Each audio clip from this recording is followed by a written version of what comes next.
In today's video, I'm going to teach you how to log into your Gmail account. Whether you're new to Gmail or just need a quick refresher, this guide will walk you through the process step by step, ensuring you can access your email smoothly and efficiently.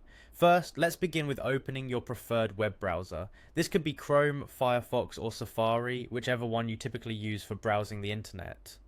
In the address bar at the top, you're going to type gmail.com and then hit enter on your keyboard.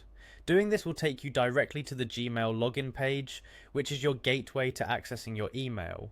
Once the Gmail page loads, you'll notice a button or a link that says email. Go ahead and click on it. This is a direct path that will lead you to the login procedure where you can input your credentials. Clicking here is essential as it ensures Google knows you're intending to access the email service specifically. Now, you'll be presented with a screen asking you to select your Google account. Chances are, if you've used Google services before, your account might already be listed on this page. If so, simply click on the account you wish to log into. If your account is not listed, there should be an option to add another account.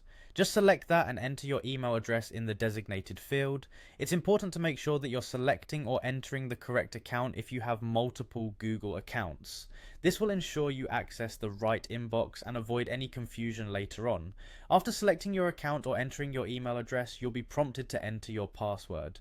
Carefully type in your password. It's case sensitive, so make sure your caps lock key isn't on unless it's part of your password. Once you've entered the password, press the enter key or click on the next button to proceed. This is the critical step where proper input of your password ensures the security of your account. If you've entered the correct password, you'll be automatically redirected to your Gmail inbox. Congratulations! You've successfully logged into your Gmail account. You should now see your email dashboard where you can read, compose and manage your emails. If you accidentally input the wrong password or need any assistance, Gmail typically provides helpful prompts to reset your password or troubleshoot issues. And there you have it. Logging into your Gmail account is a straightforward process once you're familiar with the steps. By following this guide, you're ensuring secure and easy access to your emails. If you found this video helpful, make sure to like and subscribe for more tutorials. Thanks for watching.